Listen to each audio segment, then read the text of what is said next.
filled with excitement, fun, and is beyond limits. But the question is, are you ready to jump?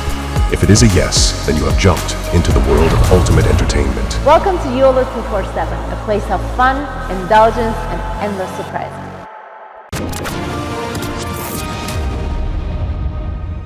एक जमाना था जब झुंड में लोग खेत में जाते थे तीतर बटेर का शिकार करने के लिए। तो पाकिस्तान के लिए जितने भी ये वर्ल्ड लीडर्स वहां पे आए, जितने भी लोग आए, तीतर। ये टेम्पररी पाकिस्तान का जो फर्जी प्राइम मिनिस्टर है, ये गया डावोस में, वर्ल्ड इकोनॉमिक फोरम में, और वहां पे भाई बात करके एक पाकिस्तान को कंट्री ऑफ पर्टिकुलर कंसर्न में डाल रखा। तो ये मिला होगा वहां पे गोरों से, और गोरों के सामने अब देखिए वो पाकिस्तानी क्या जो मांगे ना। काकड़ ने बोला पैसे वैसे दे नहीं रहे लोग, तो अब मैं ये काम करता हूँ, इनसे ये बोल देता हूँ कि why are we a country of particular concern. देखिए पाकिस्तान में वही पुरानी दकियानूसी बातें कि पाकिस्तान में बड़ा पोटेंशियल है, पाकिस्तान में, ये सब झूठ बोलते हैं पाकिस्तानी, कोई पोटेंशियल नहीं है पाकिस्तान में। 76 साल से जो पोटेंशियल सामने नहीं आया, ये क्या है? 76 साल में तो जमीन के नीचे तेल का कुआं निकल जाता है। मेरा सवाल कुछ और है, मैं काकड़ साहब गए क्या वहां पे करने के लिए, मुझे ये समझ में नहीं आया। वो वर्ल्ड इकोनॉमिक फोरम, तुम्हारी इकोनॉमी तो है नहीं, तो वर्ल्ड इकोनॉमिक फोरम डावोस में गए क्यों? ये क्या लेने गए, क्या देने गए? पाकिस्तानियों का दोस्तों टारगेट ग्रुप बिल्कुल क्लियर है। उसने देखा कि अमीरों की महफिल है, और इतने सारे एक कमरे में बंद अमीर कहां से मिलेंगे? अब ये सोचिए ना, वरना इनको क्या है कि इंडिपेंडेंटली भीख मांगनी पड़ती है। जहाज पकड़ के सऊदी जाओ, फिर जहाज पकड़ के यूएई जाओ, फिर चाइना चले गए, फिर अमेरिका चले गए, सबसे मांगा, कभी आईएमएफ चले गए, वर्ल्ड बैंक चले गए। यहाँ पे अलग मामला है, यहाँ पे सारे लोग एक जगह मिल रहे हैं। जय हिंद दोस्तों, मैं हूं मेजर गौरव और आप देख रहे हैं आज की ताजा तरीन खबरें। अच्छा, अभी तक आपको सारी स्टोरी आपके सामने आईने की तरह साफ हो चुकी होगी। ईरान ने किस तरीके से अटैक करा पाकिस्तान को, उसने बोला कि साहब यहां पे टेररिस्ट बेसिस हैं, उसने मिसाइल मारी, ड्रोन मारे। पाकिस्तान ने दो तरफा कार्रवाई करी ईरान के खिलाफ। पहली कार्रवाई जो पाकिस्तान ने करी, उन्होंने बोला कि टेररिस्ट ग्रुप वापस अटैक करेगा ईरान को, जिसमें ईरान का एक कर्नल भड़का दिया, उसके 2 सिक्योरिटी गार्ड मार दिए। लेकिन उसके बाद पाकिस्तान ने एक और काम करा दोस्तों। पाकिस्तान ने हवाई हमला करा ईरान की एक खास ठिकाने पे। ईरान ने बोला ठीक है, कुछ लोग मारे गए हैं, लेकिन वो हमारे नहीं थे, वो बैरूनी मुल्क के थे, यानी कि बाहर की कंट्री के थे। वो क्या कहना चाह रहे थे? वो कहना चाह रहे थे कि भाई पाकिस्तान ने मारा, लेकिन हो ना हो वो पाकिस्तानी हो। ऐसा क्यों? ऐसा इसलिए दोस्तों क्योंकि बलूचिस्तान सिर्फ पाकिस्तान में नहीं है, बलूचिस्तान अफगानिस्तान में भी है, बलूचिस्तान पाकिस्तान में भी है, और बलूचिस्तान ईरान में भी है।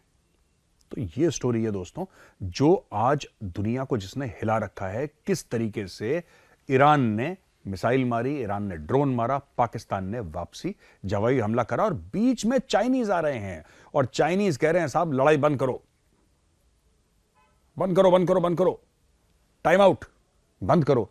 किसी ने किसी की नहीं सुनी। जो खून बहना था, खून बह चुका है ऑलरेडी, और ये लड़ाई और एक्सटेंड होगी। इसमें अफगानिस्तान भी बीच में भी पड़ेगा, कुछ समय की बात है। अच्छा, शुरुआत कहां से होती है देख लीजिए। शुरुआत होती है 2022 23 फरवरी को। 23 फरवरी की शुरुआत, रूस घुस जाता है यूक्रेन के अंदर। आज की तारीख में 17.5% यूक्रेन की टेरिटरी रूस ने दबोच रखी है दोस्तों।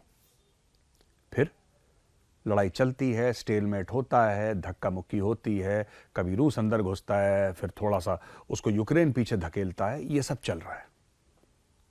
इससे ग्लोबल इकोनॉमी में स्ट्रेस आता है, और जिस तरीके से वेस्ट का रवैया है, खासतौर से अमेरिका का रवैया है यूक्रेन को लेकर और रशिया को लेकर, धीरे धीरे धीरे क्या होता है कि रूस चीन के क्लोज हो जाता है। अब चीन को प्रेशर आउट करना है, बहुत ज्यादा प्रेशर हो गया रशिया और यूक्रेन की लड़ाई में।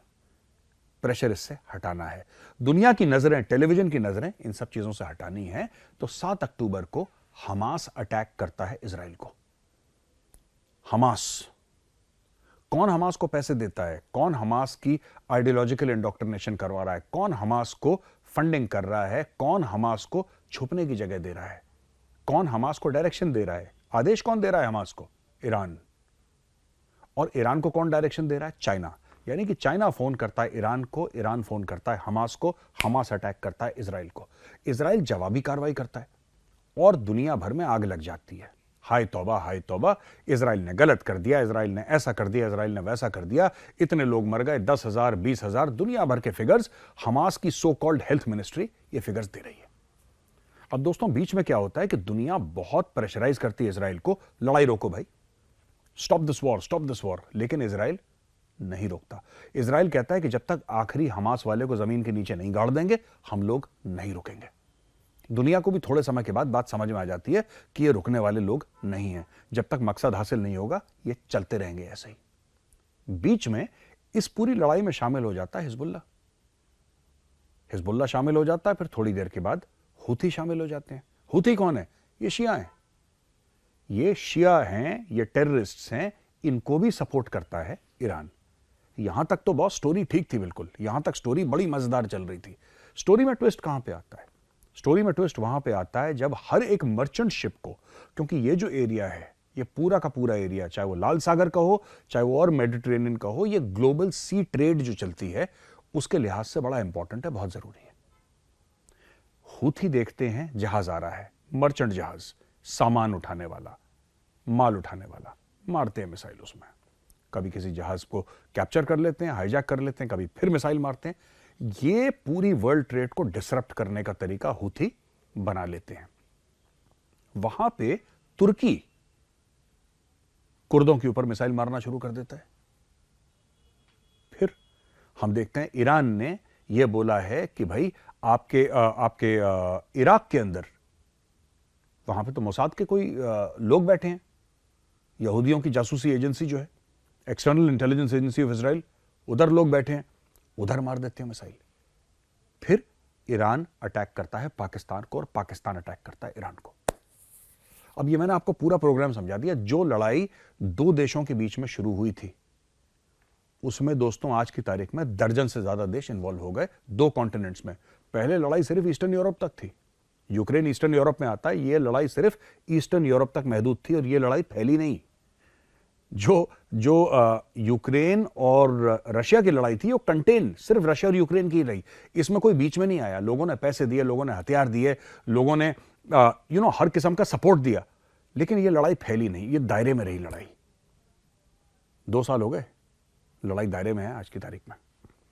लेकिन जो इजराइल और हमास की लड़ाई हुई ये दोस्तों इतनी ज्यादा फैल गई है कि it has become a multinational war आज की तारीख में। और वो दिन दूर नहीं है जब ये लड़ाई घुस जाएगी अफगानिस्तान के अंदर। ये खतरे की घंटी है दोस्तों, हम जितनी जल्दी पहचान लें उतनी जल्दी पहचान लें। अच्छा, मैं आपको पाकिस्तान ईरान से ले चलता हूं सीधा का सीधा लंदन में हमने इसी प्लेटफॉर्म पर कवर करा है कि एक इमिग्रेशन का बिल पास होना था, वो हो चुका है बिल पास। और वो बिल था क्या? जो गलती से आएगा या गलत काम करके आया, इलीगल, गैर कानूनी तौर पे, गलती से नहीं गैर कानूनी तौर पे जो इंग्लैंड के अंदर घुसेगा, इंग्लैंड ने डील कर ली। रवांडा है एक छोटा सा देश अफ्रीका में, रवांडा के साथ डील कर ली पैसे वैसे देके। डील क्या है? डील ये है कि जो भी गैर कानूनी तौर से इमिग्रेंट आएगा, शरणार्थी आएगा, हम उसको जहाज में बैठाएंगे और उसको भेज देंगे रवांडा, कि आप जानो रवांडा का काम जाने। यानी कि वो यूके में नहीं रह सकते। तो लोगों ने बहुत हल्ला करा कि रवांडा में उनकी जान खतरे में है, ये है, रवांडा सेफ नहीं है, सिक्योर नहीं है, एटसेट्रा एटसेट्रा। तो अब वो रिपोर्ट आ गई कि रवांडा पूरी तरीके से सिक्योर है। रवांडा सिक्योर भी हो, मुझे नहीं पता था रवांडा सिक्योर है, रवांडा सिक्योर भी हो गया, बहुत अच्छी बात है। अब ये जितने भी लोग हैं, और हिंदुस्तान के लिए अच्छी खबर क्यों है? हम तो कहते हैं चाहे वो हिंदुस्तानी हो, कोई भी देश का हो, इवन इफ इज इंडियन, अगर वो गैर कानूनी तौर से जा रहा है, गलत कर रहा है। जैसे हमें यह पसंद नहीं है कि हमारे देश में रोहिंग्या आए या हमारे देश में गैर कानूनी तौर से बांग्लादेशी आए, उसी प्रकार से उनको भी अच्छा नहीं लगता कि उनके देश में कोई गैर कानूनी तौर से आए। जो इंडियंस हैं उनके लिए तो मैं कह सकता हूं आप इसको वापस इंडिया भेजो, डिपोर्ट करो, जरा हम इनको देखते हैं कैसे भागे ये, डन। लेकिन बहुत सारी यूरोपियन कंट्रीज अब बात कर रही हैं अफ्रीका, क्योंकि गरीब मुल्क हैं अफ्रीका में, गरीब देश हैं, उनसे लगातार बातचीत चल रही है और उनको ये बताया जा रहा है कि भाई देखो ऐसा है, तुम्हें पैसे चाहिए ना, हम तुम्हें इतना पैसा देंगे, लेकिन जो हम बंदे भेजेंगे उनको अपने पास रखो। और रवांडा है भी ऐसी जगह कि रवांडा से निकलना इतना आसान नहीं है दोस्तों। तो वहां पे ऐसी जगह इनको जाके फिट कर दिया है कि ये बिल्कुल वहां पे टाइट हो गए। और ये भेजना अब शुरुआत इन्होंने, यूके ने कर दी है शुरुआत, यूके कानून पास हो गया तो जाहिर सी बात है यूके भेजेगा।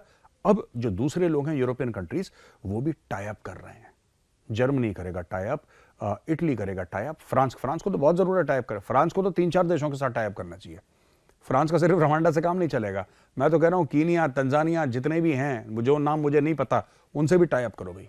नॉर्थ पोल भेजो, एंटार्क्टिका भेजो, जहां भेजो, ये खालिस्तानियों को सबसे पहले भेजो, कलेश की जड़ यही है। अच्छा, ये जो पाकिस्तान के जो टेम्पररी प्राइम मिनिस्टर हैं, ठीक है, मैं इसको टेम्पररी कहता हूं, राइट, ये टेम्पररी पाकिस्तान का जो फर्जी प्राइम मिनिस्टर है ये गया डावोस में, वर्ल्ड इकोनॉमिक फोरम में, और वहां पे भाई बात करके एक पाकिस्तान को कंट्री ऑफ पर्टिकुलर कंसर्न में डाल रखा है। तो ये मिला होगा वहां पे गोरों से, और गोरों के सामने अब देखिए वो पाकिस्तानी क्या जो मांगे ना, ठीक है, वो पाकिस्तानी ही क्या जो हाथ ना फैलाए, जो कटोरा सामने ना करे। काकड़ ने बोला पैसे वैसे दे नहीं रहे लोग, तो अब मैं ये काम करता हूं, इनसे ये बोल देता हूं कि why are we a country of particular concern. देखिए पाकिस्तान में वही पुरानी दकियानूसी बातें कि पाकिस्तान में बड़ा पोटेंशियल है, पाकिस्तान में, ये सब झूठ बोलते हैं। पाकिस्तानी कोई पोटेंशियल नहीं है पाकिस्तान में। 76 साल से जो पोटेंशियल सामने नहीं आया, ये क्या है? 76 साल में तो जमीन के नीचे तेल का कुआं निकल जाता है, सऊदी अरब की किस्मत बदल जाती है। जो लोग गडरिया थे, जो लोग बेडोइंस थे, जो जिनके बाप दादा भेड़ हाँकते थे, राइट, वो लोग आज सोने के महलों में रह रहे हैं। 76 साल तो बहुत, बस एक बात कहनी है। एनीवे, तो बोला कि कंट्री ऑफ पर्टिकुलर कंसर्न है, ये है, तो इन्होंने काफी अपनी गुहार लगाई वहां पे रिक्वेस्टिंग मोड में, हाथ वाथ जोड़ के कि भाई हटाओ हमें यहां से।